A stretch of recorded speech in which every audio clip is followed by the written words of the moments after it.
By relying on the AI to do the edit, they save the time, they save the money, they make more money. The result is so much more professional. It gives them confidence to make that second, third video, and then to regularly create more content.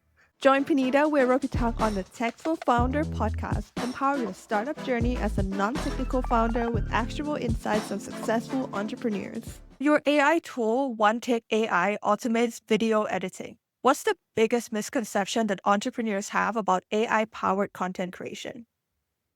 I would say you basically have two groups. You have on one side people that think that they are super scared of using AI because it's one more technology to learn. So it feels sometimes a little bit scary. And for those people, what I like to show them is once you see how smart these tools are, and you realize that instead of having to edit like the video yourself over 12 hours, you can now use one agent that will spend 12 seconds and do the whole work for you. Then what's really cool with AI agents like OneTake is that the learning curve is almost zero. There's literally just one button to click versus regular software where you had to have the manual or the FAQ for it. And then you have the other group, and the other group is people that really want to embrace the AI technology, but they might use the wrong tool or format at the wrong moment. So I'll give a quick example. In generative AI, you have lots of tools that will allow you to create a clone of yourself. And these tools tend to be great for very low value, quick things that you need, like a thank you video for somebody just made a purchase on your e-commerce store. Hey, thank you for your purchase. We're glad to have you. Something like that. Yeah, you could use anything. You could hire somebody to be on your videos. You could have your nephew do it. You could use AI to generate this. However, for more long form content where you want to build a relationship with the other person, it is risky to go this way because people actively do not want to be listening to AIs for a long time. And so the decision we made at OneTake very early was to build, for this second group, we'll not build AI to replace people, but to build AI to give you superpowers. So you can send it your raw footage of whatever content you had with all the mistakes and hesitations and background noise, and it will make it great. But it's not trying to clone you and output the long form content without any of the human part. Definitely. So it's not trying to replace humans, but making humans operate better. Exactly. Yes. So many founders struggle to integrate AI into their workflows. What's a simple, practical way for non-technical entrepreneurs to start using AI for video content today?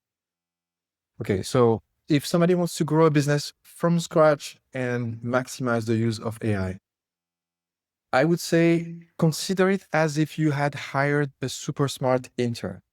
So you don't see the AI as a tool, a software tool, like a hammer. You see the AI as an apprentice that knows how to use hammers. And so for lots of our users as OneTake, what they will do is just keep one window open at all times next to the work that they're doing, because our agent learns from everything you've said in your previous videos. So if you had a YouTube channel with your existing content or online course or things you've recorded, then it knows all of that context about your business. So when you give it a new task, something to write, something to review for you, something to edit for you, it has that background knowledge that generalist tools, like if you were using ChatGPT would not know all of that stuff. But so if you think of it as the smart intern, then let's go back. I've hired like somebody as an intern working for free, and they have PhDs in all the possible fields. They've read all of Wikipedia, and they're just sitting at the desk. How long do you think it would take for me as the business owner to think of something to give them to do? Like I'm working on the contract, and I'm like, hey, you want to draft this contract? They would do it. So if you think about your AI like this, you have this window open at all times that's like staring at you while you're struggling with your Excel or Word document, then even outside of video content, then it's super helpful. And then If you're struggling to find ideas, which is another problem when people want to create videos, then having something that has learned from everything you've recorded before is also very useful, because you can ask it, like, I want to grow my presence on LinkedIn. What are topics I haven't addressed yet that would possibly be viral for my business? And you can come up with very smart ideas. So that's the metaphor that will maximize your use of AI. I love that. So it's an intern who is way overqualified for their job. Exactly. And this intern will work 24/7, always be polite, always be very happy, and also will always accept critical feedback with a positive. Yeah, if you really had like the actual intern there, after a couple of days, they'll be like, wait, I'm working 24/7 and you keep telling me to do better. No, I want a raise. But the AI is not going to go and say, okay, I'm on a strike, give me a raise, or I will refuse to edit your next video. We should like use the power of having something that's capable of having the context of the business, while at the same time not having all of the internal conflicts or not being sick or tired today. Definitely. So some creators feel that AI editing looks too robotic or lacks a personal touch. How does OneTake AI or AI in general overcome this challenge? So I'll differentiate, as I did before, AI video generation from AI editing.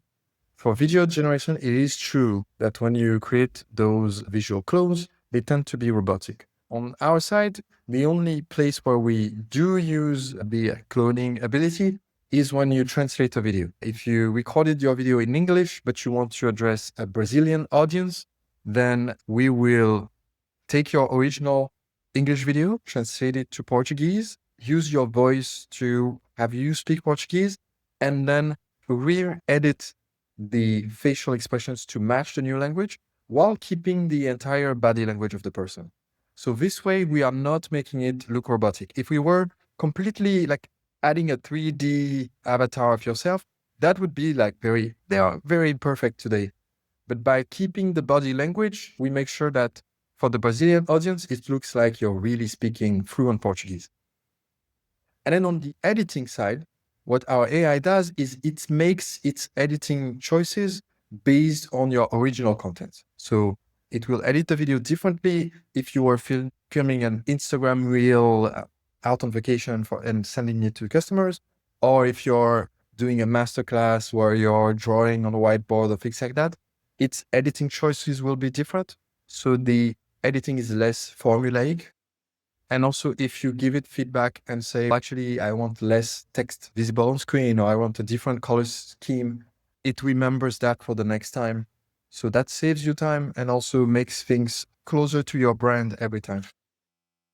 So is the editing all it's in terms of voice, but do they have like B-rolls, etc.?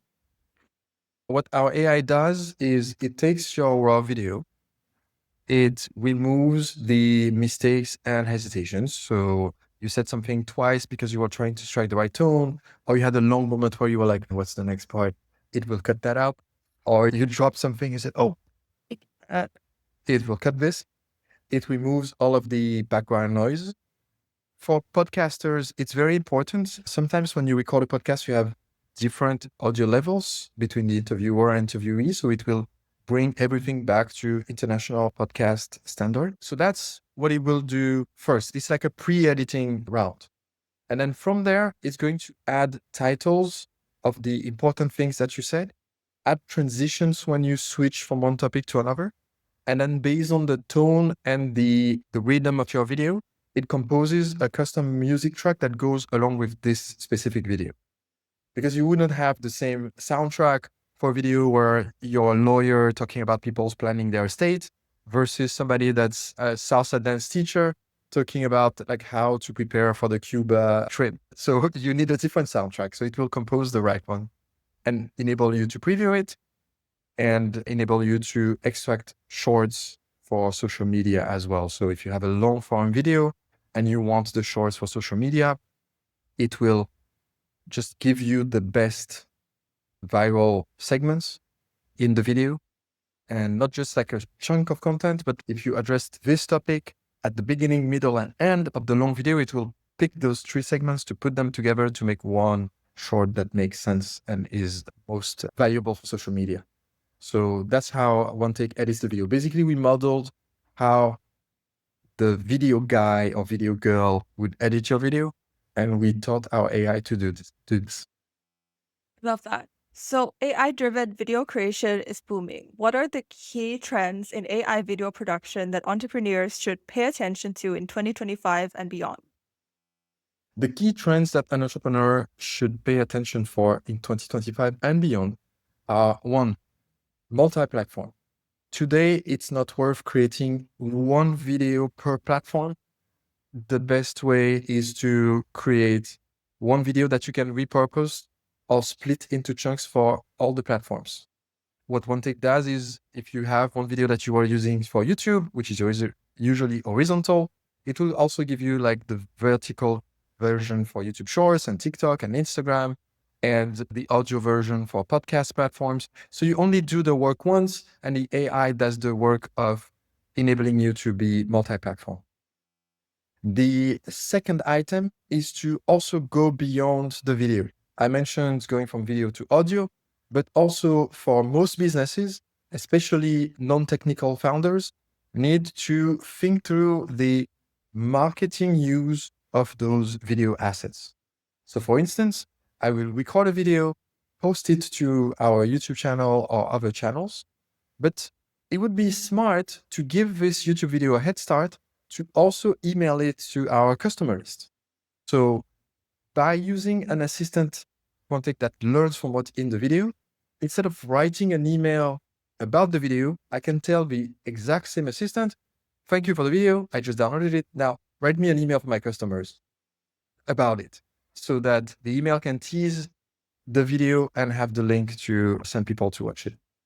And the third thing I will say is, if you are expending the time to create video and create content to grow in the market, it's really worth expanding to at least one additional language. So for Americans, most of the time, the language that makes the most sense is into Spanish, that they can expand the business into Mexico or Latin American, United States citizens.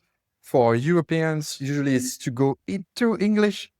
And so today we've reached a stage where AI is very capable of extremely realistic translation from the raw material that makes it really feel like you are speaking the other language.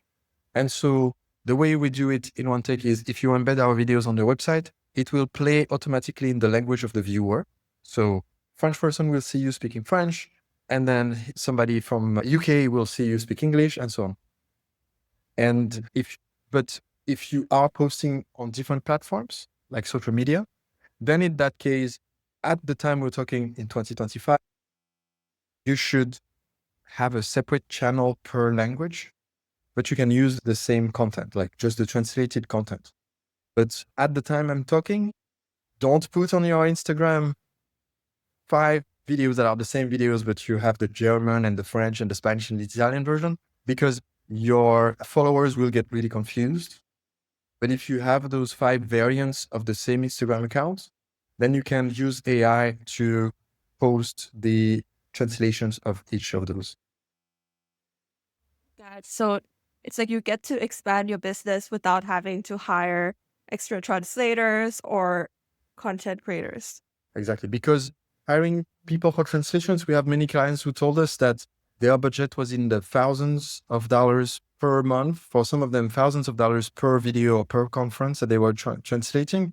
And now it's possible to do it with just one click with AI and save the expense and also the time, because usually you recorded the video on a Monday, you send it to the translators, you might get it back a week later, a couple of weeks later, or a month later with the human work of translation. And it is also much more enjoyable for people to watch the video in the original speaker's voice with the original speaker's body language, rather than subtitles or having somebody dub the soundtrack over. I can definitely picture this, because I think I've watched something on Netflix and I'm pretty sure the original language is not English, but it's done so well. And I'm just like, oh my gosh, this is amazing. But I know it's not AI, but if it's AI, that it's pretty cool.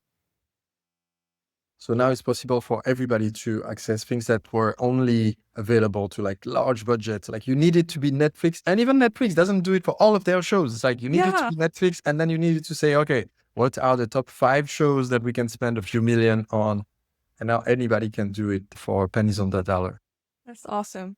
So you bootstrapped OneTake AI to 500K ARR before securing funding. What were the smartest decisions that you made that helped you scale without outside capital? Smartest decisions that helped us scale. A couple of things. In the very early days, we had a process that would save you a lot of time in editing, but still had lots of manual steps. And one of my entrepreneurial friends, Victor Damasio, a successful Brazilian entrepreneur, told me in his words, dude, it's great that this takes my old like 12 hours of work into 45 minutes. This is great. But I don't want to work the 45 minutes either. Like literally, I just want one button and I click it and it's done for me.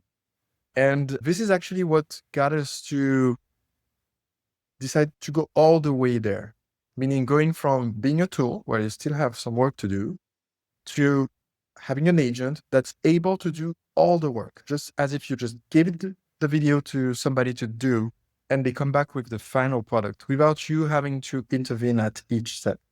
This switch from I'm building a software as a service tool and platform to we are building an agent that people can hire in their business was a huge shift. That's actually what got our recurring revenue to like really start jumping up. A second smart thing that happened was historically my business before OneTake was a information business. So we had a coaching and training business called the Free Entrepreneurs Movement. We coached 300,000 entrepreneurs in 41 countries over 10 years. And what happened is to sell those programs, consulting, coaching, training, we used a lot of webinars. And when you're using a webinar to sell information, then you need your webinar to be informational because basically people are previewing how you are going to help them. And then when we tried using the same formula to sell the software, actually we had, for the very first time in 15 years, we had a really hard time making the webinar work.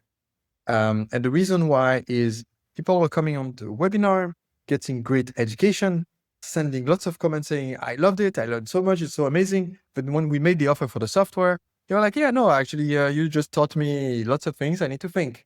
But what started working for us and what was the winning formula is the best way to sell software is not to talk about it or explain about it, it's to demo it. So right now we're talking about it, but if people want to actually see it, they can, if they go to just OneTake.ai, which is the website, like the first thing we have there is a video that is 2 minutes and where it shows a before and after of me being absolutely terrible on camera, coughing, long silences, somebody brings me a glass of water as I'm talking, all of the mistakes you could imagine. And then we put it into the AI, and by magic, it turns it into a professional presentation. And this is just very short, it's 2 minutes. But these 2 minutes are better than 1 hour of webinar because people can see the before and after, and that they only had one button click. And this is a huge shift. So user feedback and demos. Exactly. Using demos to sell is the best way. So there's a fear that AI will replace human editors. Do you see AI as a replacement, a tool, or something else entirely? I would say not necessarily a replacement for 2 reasons. One is we have quite a number of our customers are video editors and like marketing agencies, individuals or companies that are selling video editing services. And basically they're using our AI as the pre-processing step so that they save a ton of time and they're able to do more for the customer. So instead of spending 12 hours doing some basic stuff that the AI can do easily, they can spend 1 hour and add this added value. Second, it enables some of those marketing agencies or firms that did not have video editing capacity on staff to add this to their portfolio. So they bring more value to people for whom they build the website, or they help with their Facebook ads or things like that. And then on the other side, on the side of the small businesses that are using us. So our target audience is small businesses that don't have a marketing team. Usually it's one entrepreneur or one entrepreneur plus a very small team. And so they need to use AI because they can be so much more efficient with the little capital that they have. And for these businesses, they were not going to hire the video editors anyway, because it was way outside of budget. For editing one masterclass or conference, you would spend $1,000, and you could use OneTake for a year and not spend $1,000. So that makes a huge savings for them, but also the capacity to create more content so they can grow faster, and then they can hire later. So the small businesses can create more professional videos, and the professional video editors can save time creating their professional videos, essentially. Exactly. And market their services better as well. So most AI startups focus on tech, but you emphasize customer psychology in content marketing. Can you break down your appetizer content strategy and how AI enhances it? You mean how we market? Yeah, how do you market in terms of like psychology, customer Okay. psychology? As I mentioned earlier, after testing lots of different strategies, free online challenges, special offers, straight to sales videos, email campaigns, lots of strategies. What we found is that right now, for the audience that we are targeting, one of the benefits that they get from using our AI, outside of the tangible business benefit of more videos, more sales, more revenue, the hidden benefit is confidence. We have lots of people which, when we add like a survey and we ask, how many videos have you done? The answer is typically either 0, because I was too scared to start doing it before I use this tool. Or sometimes people will answer 1. And we say, why have you done like 1 video before? And they would say, I recorded 1 video. I tried to edit it in Adobe Premiere or Camtasia or Filmora or whatever. And I hated it so much because it took forever to edit, but also they didn't like how professional they looked when they edited the video themselves. And so so when people use those legacy video editors, they tend to lose some of that self-confidence just from watching it and be like, okay, I am terrible at this. We can hear the dog barking. I look like I'm saying every 3 sentences. Oh my God.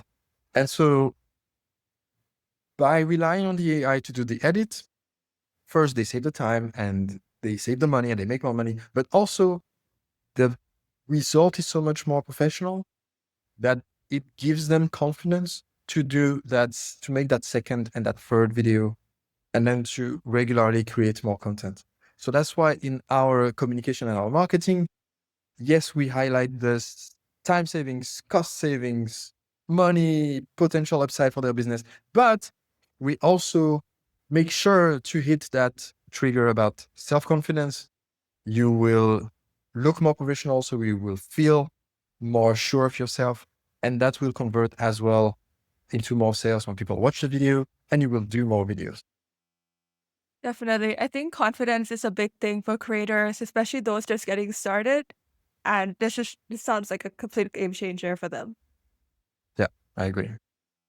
So you went from engineering to launching a Latin dance school, a coaching business, and now an AI startup. What has been the biggest mindset shift in your entrepreneurial journey? Yes.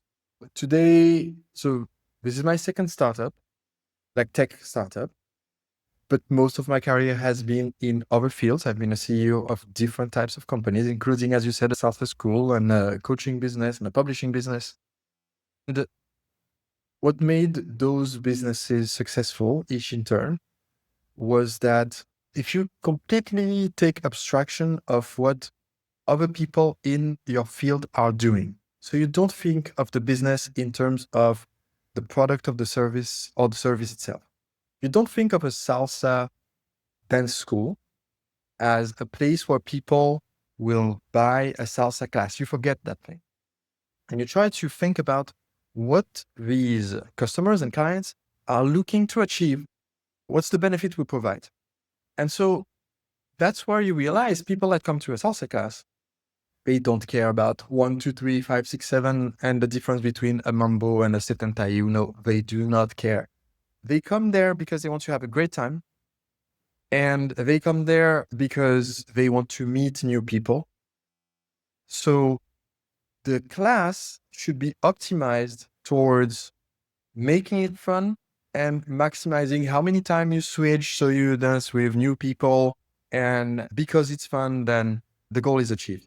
And by doing that, then it makes the class better. So people learn better. So that's how like my students were progressing better than the average person signing up for a salsa class.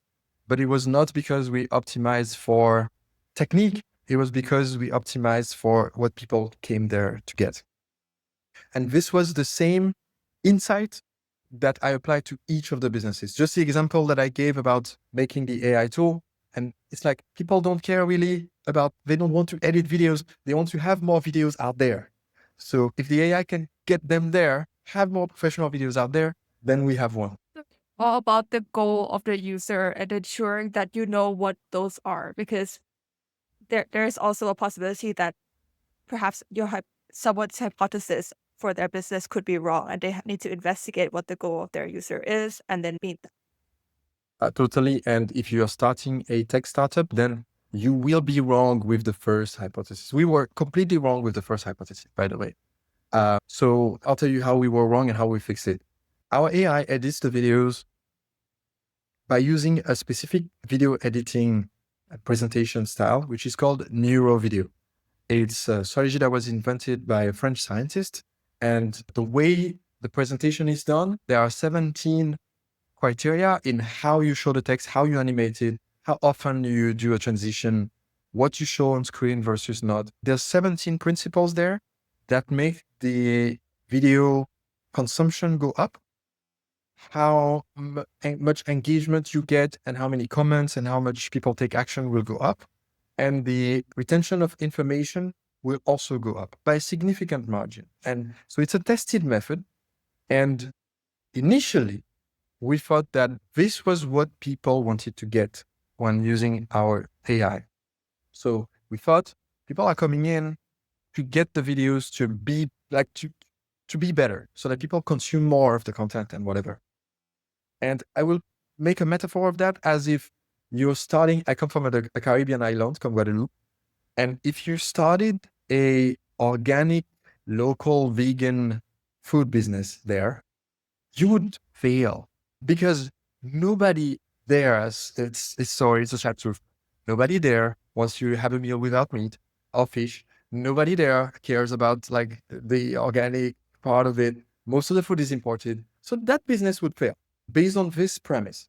However, if your business, same business, vegan, local, organic, if that business was the only one to deliver at home, people can order on their phone, get the food delivered, which on a tiny Caribbean island, this would be a good sales proposition.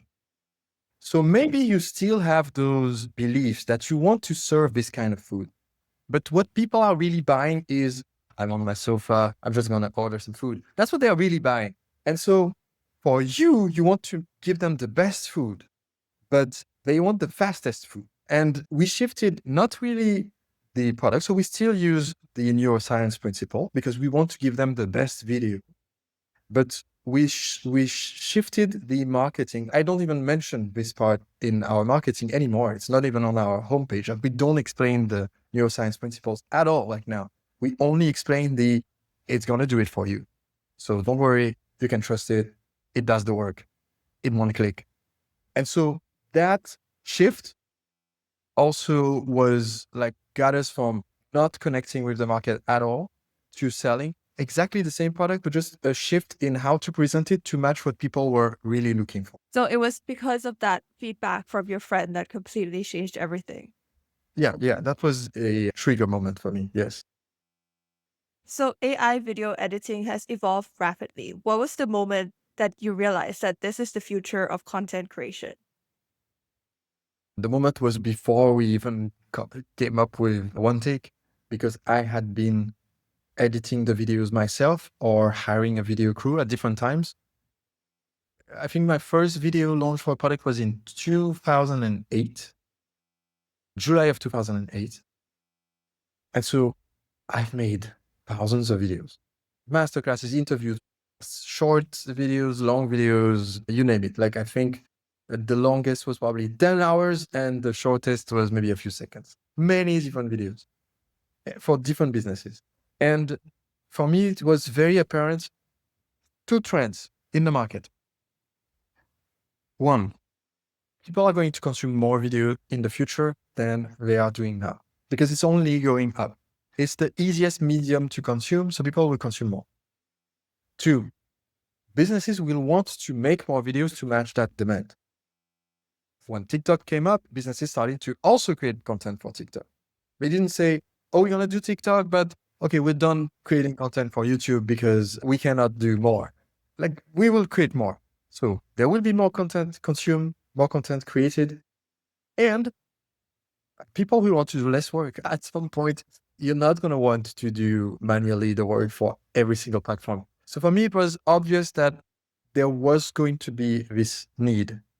And one of my mentors, Annie Pratt, she's the author of a best-selling book called The People Part. And she has a framework which she calls pushing a boulder downhill. And she says every entrepreneur thinks that their job is to push a boulder uphill. So that's why their job is super hard. But he said, if your job was pushing a boulder downhill, you would love your job way more. And that means choosing a round boulder, not a cube, and choosing a hill that goes downwards. And what she meant by that is reducing the friction for your business to be successful. So pick something that matches your skills. In my case, I was an engineer and starting an AI startup was easy, but also even if I didn't have the technical skills, because I'm not the one that's coding, it's my co-founder, Vladimir, that's writing the code. Even if I didn't have the technical skills, I had the understanding of the market, content creation. I had done lots of videos myself. I knew this video editing technique.